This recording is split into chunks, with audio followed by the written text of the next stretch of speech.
Comment la démotivation, dans cette ère de surstimulation, n'est pas le signe d'une faiblesse personnelle, mais le cri étouffé d'une âme en quête de sens. Car il est de plus en plus courant d'entendre des phrases comme « je me sens bloqué »,« je n'arrive plus à rien ». C'est comme si quelque chose me vidait de l'intérieur. Ces mots ne sont pas de simples plaintes, ce sont des diagnostics. Dans un monde obsédé par la performance, la productivité et la réussite, se sentir démotivé est perçu comme un échec personnel, comme si quelque chose était cassé en nous, comme si nous étions le problème. Mais si la vérité était tout autre, et si ce désintérêt n'était pas une faiblesse, mais un signal d'alarme, un symptôme d'un système malade, le cri silencieux d'une âme saturée par la superficialité, dans ce cadre, la démotivation devient une forme de protestation, une résistance intérieure, le refus muet de poursuivre des objectifs vides, imposés de l'extérieur, des stimulations qui promettent le bonheur mais ne livrent que du vide. C'est l'effondrement silencieux de quelqu'un qui a trop longtemps vécu tourné vers l'extérieur sans jamais se retourner vers l'intérieur. Ce n'est pas que vous ne voulez pas agir, c'est que vous êtes las d'agir sans raison. Ce n'est pas que vous manquez de force, c'est que vous avez épuisé toute votre énergie à essayer de vous adapter à une vie qui ne vous ressemble pas. Le symptôme de la démotivation révèle une vérité plus profonde et plus dérangeante. Nous tentons de forcer le mouvement là où le sens fait défaut. Nous essayons de rallumer une flamme avec du carburant factice. Mais l'âme le sait. Elle ressent ce qui sonne creux. Elle perçoit quand il n'y a pas de vérité, seulement un rôle qu'on joue. Et c'est à ce moment-là que la paralysie s'installe. Non parce qu'on est incapable, mais parce qu'on est déconnecté de ce qui nous anime réellement. Imaginez une plante placée dans une terre pauvre, sous une lumière artificielle, 24 heures sur 24. Peut-elle pousser? Peut-être. Mais elle sera fragile, décolorée, sans enracinement. C'est exactement ce qu'il advient de l'esprit humain plongé dans une mer de stimulation constante, de sollicitations incessantes, sans jamais avoir le temps de s'enraciner en lui-même. Dans ce contexte, la démotivation est une réaction de survie. C'est le corps qui murmure. Il faut s'arrêter. C'est l'âme qui supplie. Il est temps de rentrer à la maison. Frankl l'avait pressenti avec une précision chirurgicale. Lorsqu'un être humain ne parvient plus à trouver un sens profond à sa vie, il se réfugie dans les plaisirs. Mais la distraction n'est pas l'accomplissement. Et l'instant où le vide revient, car il revient toujours, nous rappelle que le problème n'était pas le manque d'action, mais le manque de direction. Ce dont nous avons besoin, ce n'est pas d'un surcroît de productivité, mais d'un retour à l'essentiel. Et c'est là que la pensée de Viktor Frankl prend toute sa force. Lui qui a survécu à l'enfer des camps de concentration pour nous transmettre une vérité trop souvent oubliée. La véritable motivation ne naît pas du confort, mais du sens. Dans la partie suivante, nous plongerons au cœur de sa philosophie pour comprendre pourquoi la quête de sens est, plus que jamais, l'unique remède au vide existentiel de notre époque. Si ce que tu entends résonne en toi, alors tu trouveras une réelle valeur dans les enseignements que nous allons explorer. Car au cœur de l'une des périodes les plus sombres de l'histoire humaine, Viktor Frankl a survécu aux camps de concentration nazis comme Auschwitz, Dachau et bien d'autres. Il a vu l'inhumanité la plus brutale, des hommes perdre leur famille, leur dignité, leur nom et devenir des numéros. Il a vu des corps réduits à l'état d'ombre, des vies se résumer à survivre. Et pourtant, même là, au milieu de la faim, de la douleur et de la mort, il a observé quelque chose d'étonnant. Certains détenus, malgré la souffrance, parvenaient à garder une étincelle de vie. Non pas parce qu'ils étaient physiquement plus forts ou chanceux, mais parce qu'ils avaient encore un pourquoi, une raison, un sens, quelque chose ou quelqu'un pour qui vivre, une mission intérieure qui les empêchait de sombrer complètement.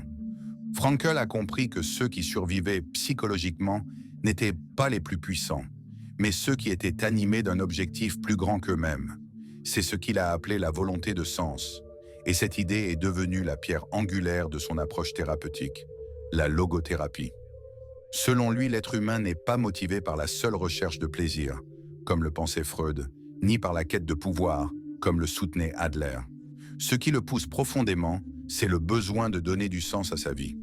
Et lorsque ce sens manque, un vide existentiel s'installe. Un vide que nous camouflons aujourd'hui avec des distractions, une productivité toxique ou une stimulation constante. Mais ce qui rend son travail si puissant, c'est cette révélation bouleversante.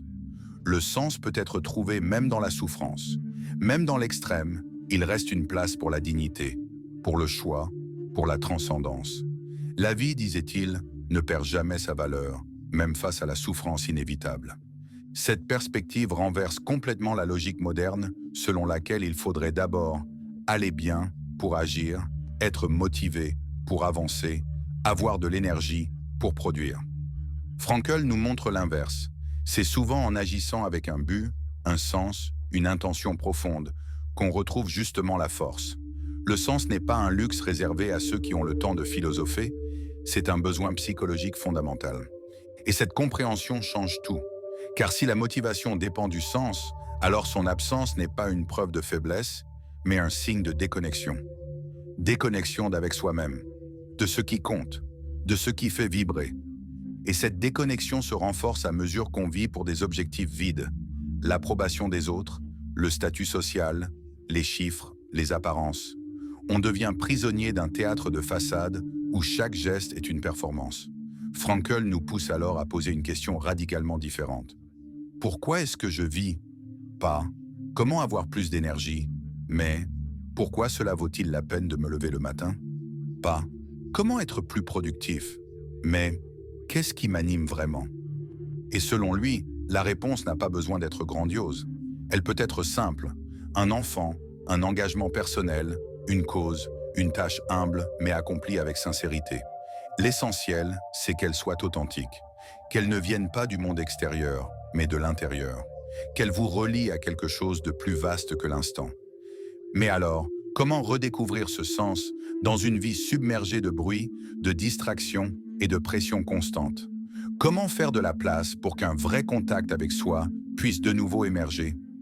C'est ce que nous allons voir dans la suite, en explorant un levier oublié mais fondamental. Le silence, la pause, l'inconfort, comme porte d'entrée vers une vie plus alignée, plus consciente et plus profonde. Dans une société où l'absence de stimulation est presque perçue comme un danger, parler de silence frôle l'hérésie. Le silence nous met face à nous-mêmes. Il nous confronte à ce que nous fuyons, nos pensées les plus chaotiques, nos douleurs les plus enfouies, nos questions les plus dérangeantes. Et pourtant, c'est justement dans ce territoire intérieur, inconfortable en apparence, que réside la clé du retour à l'essentiel. Le silence n'est pas un vide, mais un espace. Un espace pour entendre ce que le vacarme quotidien étouffe. Un espace pour ressentir ce qui, dans l'agitation permanente, passe inaperçu. L'humain moderne a été conditionné à craindre le vide. Il ne sait plus attendre. Il ne supporte plus d'être seul. Il a oublié comment simplement être. Mais ce vide que l'on évite tant, cet espace non rempli, est une invitation. Une brèche sacrée où tout peut enfin se réorganiser.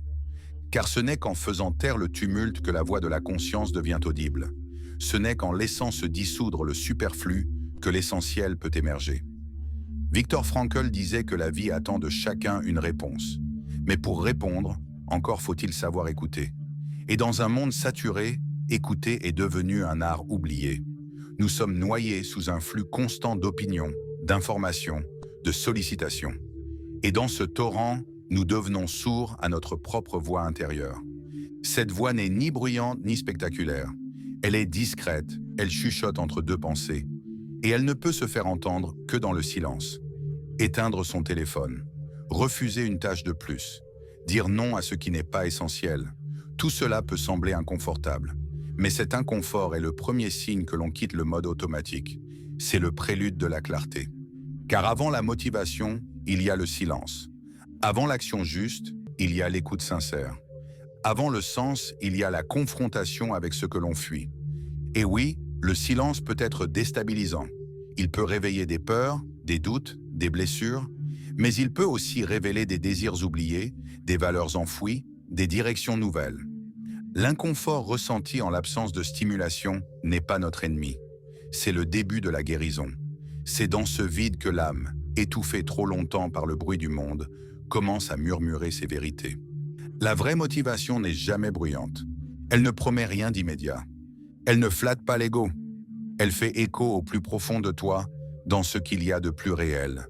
Elle naît quand tu choisis de cesser de fuir, quand tu ne laisses plus l'extérieur dicter tes mouvements, Quand tu commences à agir, non pas pour cocher une case, mais pour honorer ce que tu es vraiment. Alors si ce que tu viens d'entendre t'a parlé, partage-le en commentaire. Dis-nous, qu'est-ce que tu décides de lâcher aujourd'hui? Qu'est-ce que tu choisis de ne plus fuir? Qu'est-ce que tu veux enfin écouter en toi? Et si tout cela t'a touché, ne t'arrête pas ici. La prochaine vidéo est peut-être ce dont tu avais besoin, car le chemin vers une vie intentionnelle ne fait que commencer.